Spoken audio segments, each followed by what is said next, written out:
Hello, beautiful people. Welcome to HerJourney2Self Podcast. My name is Tamara and I am your host. I hope that you are all doing well. I hope that you are enjoying this break in the weather. It has been beautiful here this week. Although today it is quite gloomy and raining, but I mean, that might be beautiful to someone else. So wherever you are, hopefully you are enjoying your weather. So in addition to soaking up the sun this week, I also celebrated my birthday on Monday. So that was fun. Another year older and hopefully another year wiser. I also mentioned on last week's episode that you can now shop the Her Journey to Self merch. So head on over to tamarajmorris.com to shop and join the movement. So today on the podcast, I really want to implore you to go after it. And by it, I mean that big idea or that passion, whatever is calling out to you, but for whatever reason, you have been hesitant. Or you may be doing the thing right now, but it seems like everything is against you. You keep coming up against opposition. And you're questioning if this is even something that you are really supposed to be doing. And doubt starts to creep into every corner of your process. I want you to take a step back. What has been some of your small wins, no matter how small? Because I think it becomes so easy for us to discredit those small wins. And I don't even think we do it consciously, but we need to amplify those. We need to celebrate those small testimonies. We don't need to wait for the grand support and the grand recognition. And if we are waiting for that, we need to question what we're really doing this for. Because if that one like or that one share or that one comment or that one piece of encouragement isn't enough for you to realize the importance of your work, then ask yourself, what am I doing this for? And only you can answer that, but you have to be truthful with yourself. And I get it. This is no judgment. When you believe that you are called to be impactful, but you aren't seeing the results based on some arbitrary number that you have in your head, it can become discouraging. But that group of 100 people who have been impacted by your work is not more worthy of your commitment than that one person who was consistently being impacted by your work. Stop thinking of people as numbers. You're taking their humanity away. If you are supposed to see growth, then you will see it as long as you remain faithful, committed, and consistent. But know that the why behind your work can change the outcome or the product that you produce. And if it is just all a numbers game for you, fine, but you need to be clear about your intentions. So there are two main points that I really want to focus on. The first is, what are you listening to? And the second is, what are you committed to?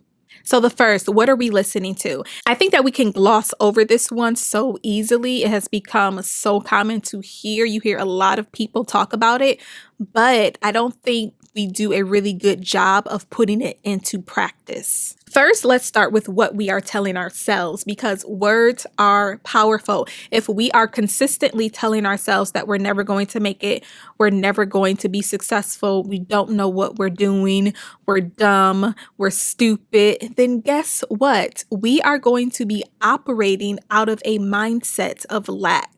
We are going to hold back. We are going to do the bare minimum just to say that we did it. We're killing our confidence. And do you know that we really start to believe the things that we say to ourselves, even if they're not true, because words are powerful. Sometimes we have really good ideas that can really take us to the next level, but we get stuck in that insecurity and we really start to listen to that negative voice in our head that stops us. So pay attention to that voice, even talk back to that voice, say, I don't believe you. That's not true. I am going to make it. I am going to be successful. This big idea will work. And if it doesn't work, I'm going to learn the lesson from it. There's a direct correlation between what we tell ourselves and how we operate. It's just like how you eat. If you continue to feed yourself poison, then your body is going to have a negative reaction eventually. Now, let's talk about what you are listening to outside of yourself. And this could be watching YouTube videos, listening to podcasts, master classes, workshops, reading newsletters. We consume so much information when we are not grounded in our purpose.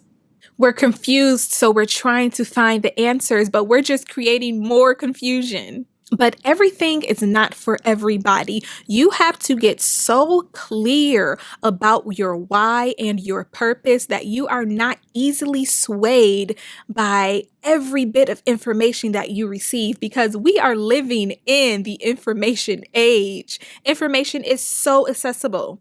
And it is so easy to get sucked into the rabbit hole. So first, spend some time with yourself. Spend some time with God. Really get quiet and get clear on what it is you are doing. Then seek out those mentors and those resources that align with your vision. Next point, what are you committed to? I wonder how many of us would give up if we knew exactly how the process would play out. If we knew how every win and how every loss would go, because mishaps and disappointments are inevitable. If we are committed to basking in the rewards of our success, then we also need to be committed to the process of going through hard times, because it will happen. And sometimes by no fault of your own.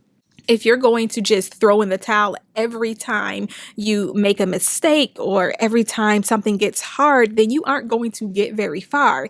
And sometimes that is a telltale sign that you aren't in alignment and you aren't doing what you're supposed to be doing. And that's okay. Our experience as humans is all about trial and error. When a child first learns how to ride a bike, they usually start off with training wheels. And when those come off, there's usually a trusted person that is there holding them up and coaching them how to steer. And when they let go, the child may take off and they may be a little wobbly and they may fall down a few times, but they continue to get back up. But with each failed attempt, they make a mental note on what to do next time. And eventually, they get it. They take off. The expression, it's like riding a bike, because once you learn it, that's it. Although I am very curious to know if anyone has ever forgotten how to ride a bike, because for me, I can go years without riding a bike. And then one day I hop on and I just go, it's like second nature. The point is, it takes work, it takes diligence, and in the midst of that, there may be a lot of frustrations, there may be some bumps and bruises along the way. So, as we are coming to a close on Women's History Month, I want to inspire you with some women who inspire me. So first up, we have Nia Taylor, the founder and CEO of Blacklit. This is an amazing company. Blacklit is an intentional effort to motivate, highlight, reaffirm, and empower cultures who have been blacklisted from the classroom, specializing in making literacy appear relatable and relevant to students in the Black community. We showcase educated men, women, and children of color who are Black, literate, empowered, and strong. We do this to inspire younger generations and to keep a love for literacy present in our community. Blacklit currently operates as a mobile bookstore and online store, with supporters widespread around the United States. In addition to books, Blacklit also offers apparel, accessories, and monthly subscription boxes. All proceeds will be used to open a bookstore in the DFW Metroplex to highlight authors of color. I think that this is so amazing. Oh my goodness. So a little bit of a backstory. She saw a problem. So she was buying books for her son. I don't know how old he was at the time, but she was buying books for her son, and she was just encouraged by seeing all of these Black and brown faces in these books. But then she had an epiphany. She didn't really realize it until that moment that seeing these types of books weren't that common. So she saw a problem and she decided to solve it. And she's actually a teacher herself. So I think that this is just so amazing. So to find out more information about Blacklit, you go to IamBlacklit.com. Maybe sign up for a subscription box, which I think that is just genius. Subscription services and boxes, are all the rage right now. So amazing, amazing company. That is Blacklit. Next up, we have Deanne Ivory. She is the founder of The Body, A Home for Love, an organization she created in 2019 to help Black women heal from sexual trauma through community-based events, conversations, and initiatives. As a survivor herself, she was molested by her stepfather. Ivory knows this journey well and is on a mission to change the narrative around Black women and abuse. And I first learned about Deanne when I first started listening to the Black Girl and Own podcast. And she moved on. She's no longer a host because she's focused on The Body right now. But I think that it is so important to have spaces, especially spaces for women and Black women, where we can really be vulnerable and share our stories. And The Body is exactly a space for that. And finally, we have Tarika Smith. As a Black woman in her mid-30s, Tarika Smith has cleared many hurdles to accomplish a number of major feats. She is the owner of Catchit Real Estate and a managing partner for Salt Capital Equity Group. Smith is also bringing her dream to life with the Madeline Cove Project, a housing development that will provide 30 affordable homes, 60 townhomes, 50 unit senior complex, and a retail building. Amazing. Smith's journey was a difficult one. She was a foster child who ended up aging out of the foster care system when she turned 16. Afterward, she was homeless on the streets of New Orleans. Thankfully, there has been a lot of discussion about financial literacy in the Black community, and having someone like Tarika Smith, a true representation of someone who has the knowledge and is giving back to the community to create that generational wealth and create that legacy, is so important. I personally highlighted these 3 women because, of course, they inspire me, but also because they all experienced a personal problem or a personal trauma that they used to create change.